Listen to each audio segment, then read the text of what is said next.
So you've got your new Canon R10, and in this video we're going to talk about 10 settings you should change on your new camera when you first open it up. If you're new to the channel, make sure you do subscribe, press the bell so you don't miss any future uploads. We're going to be doing a review on this, and I'm going to be talking about the things I do and don't like about this new Canon R10. If you're coming from something like a Canon M50 and the M series of lenses, then this is probably going to be the camera you're looking to upgrade to. I really do like the way it feels, and there's some really nice features on here. So like I said, stay tuned. We're going to be talking about this camera a lot more in future videos. My first setting would be change it to manual video mode, and that's important because you want to sort of hone your settings down really well when it comes to getting the frame rate, your ISO. You can change the shutter speed and everything instead of having it in auto mode. I fully recommend you sort of learning manual video mode and manual photography mode. That's something you learn by using the camera quite a lot and just really learning manual mode. So that's my first setting that I always change to manual mode, and then you can really hone your settings down to how you like them. You can adjust your photos more when you shoot them in RAW. When you're shooting photography in RAW, you can actually import them into Lightroom then and pull a lot more detail, add more detail, and really adjust some more after in post-production, in post-processing. So shoot in RAW, learn how to edit your photos. Afterwards you'll get your photos, and your photos that you produce will just go through the roof, and you'll see a massive difference in the quality. Always shoot in RAW. It's easy if you're just a casual shooter with a camera like this to shoot in JPEG, fully automatic. That's fine, it will do a great job. But if you want to be a little bit more creative and really learn how to do photography nicely, then just go shoot in RAW and then learn to edit in post as well. So that's another setting I'll change straight away. So the sound out of the camera is pretty good, but I'd really fully recommend going to manual sound mode, because in the studio I record with the Canon R6 like I do now. I'm just using a Rode Video Mic Pro Plus. I reduce the sound right down on the camera, so you're not using the built-in preamps in the camera, you're using it from the good microphone you've got above your head. Then I'll boost the gain or about plus 20 on the microphone, and then you're using the preamps in the microphone rather in the camera. So that's one thing I would do, is really adjust your sound, get it to how you like it, and you'll get some better sound quality out of that instead of using the built-in audio on the camera. So if you're using an external microphone, that's a little tip I'd give you to do. Picture style is the next one. I just have it on standard. I'm not really gonna use the creative picture styles you've got built in here. I like it on standard instead of having it on flat or neutral. So have it standard.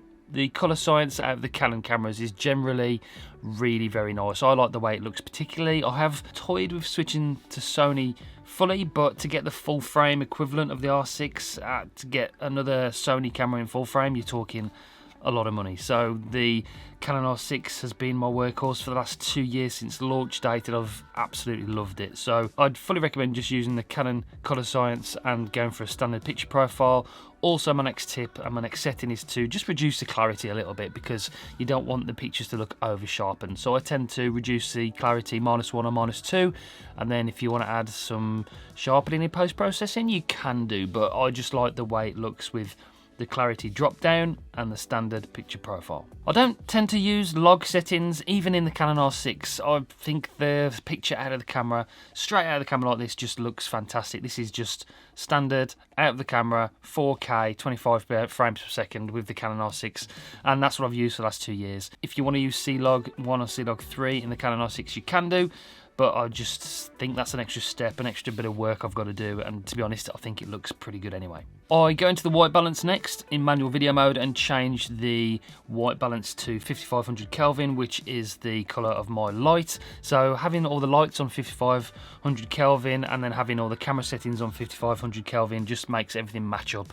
nicely. Instead of having all the cameras on auto white balance and having the camera do the work, I like to hone all the settings down myself. You'll notice a theme in this video so far, to get everything just right. And then if you've got everything right, you've got the picture profile, you've got the white balance, you've got all the frame rates, and you're using manual video mode, you don't need to go into log and sort of adjust stuff in post-processing. If you get it all right in camera first, it just saves you a lot of work afterwards. So having everything set up right saves a lot of time. I'm not using IS. It has got IS built into this camera. It hasn't got IBIS, but it has got IS. You've got on and enhanced, but just bear in mind that does add a crop to your footage if you're shooting in 4K, especially. It's quite a big crop. I'm just having this on a static shot on a tripod, so I've got IS turned off, and that is the next setting I'll go in and change. I also have the touch and drag settings on there if I'm going to be using this for B-roll. This camera does have 120 frames per second in full HD, which is awesome. Even the more expensive Canon R6 only has that feature. But yeah, you've got autofocus in that as well, so you can use the touch and drag on the screen to touch and drag around and focus on different things that you want to focus on. Another great feature in movie mode, a little bonus tip for you, is that this little button down here, which is the manual autofocus switch, has got a little button on there. So when you're holding the camera like that, this finger sort of rests on there perfectly, especially with this bigger grip. That actually turns on tracking mode, so you can actually select something to track on. The camera will select something to track on it, but it actually tracks a subject when you press that button. You can just sort of press the shutter button to go back to your whatever focus mode you're on at the moment, but you press that button, that will track anything that the camera finds to track on. So when you're in movie mode, that's a great little feature that I've just discovered this morning actually. I like that, it's great. My next setting is manual focus peaking. Now I put manual focus peaking on because when you're using manual focus mode, especially with a macro lens for my product shots, that's what I do. I change the manual focus peaking colour to yellow. Personally, I'm colourblind. I struggle to see sort of reds and greens and stuff like that, so having the red makes it hard to see, but if I turn it to yellow, I can see easily on the screen. And then when you're taking a macro photography shot, for instance, using the manual focus with that manual focus peaking in yellow makes it a lot easier to nail the focus. So that's another setting I'll turn on straight away. You can actually use it in video mode as well. It works in manual video mode, and then while I'm doing some slow motion shots on the slider, for instance, and if I'm doing a slow motion shot of a product, I will manual focus it first, just going left to right, and you'll get the focus nailed on. So manual focus, turn the colour to yellow. For me personally, that's what I do. Default, it comes with the beep turned on. When you start recording, it will set off a little beep. I'll turn that off because it's just annoying. I don't know why you'd want that on if you're doing a wedding, for instance, with a camera and it beeps every time you press record. That could get a little bit annoying for your clients. So I'll turn the beep off. That's the setting next I would turn off, definitely. Power saving, I disable all the power saving modes because when I've got it on my tripod over there, I've got a dummy battery in here, so I don't need the power saving mode on. The battery is in there and it gives it fully charged all the time. If you want it on, you can have it on, but you can disable all of the EF and the power modes, the power saving modes inside menu. I turn all those off. I did get confused when I bought this camera. I thought this had a live streaming capability that I was looking for, where the screen didn't turn off after 30 minutes, but it still does unless I'm missing something.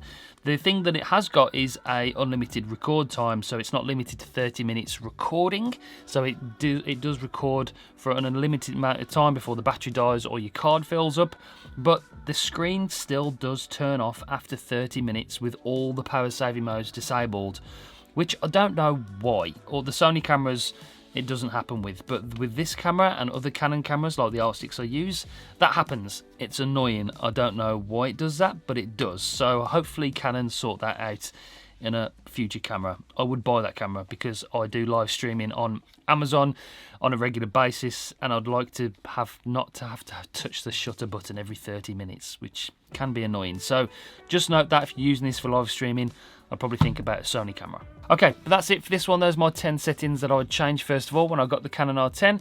Please stay tuned, press the bell so you don't miss any future uploads, and make sure you give this video a like, it really does help. I'm going to be doing videos on what I dislike and like about this very soon, so if you want to hear that one, make sure you stay tuned and don't miss the uploads. I'll see you on the next one though, guys. Thanks for watching. Bye.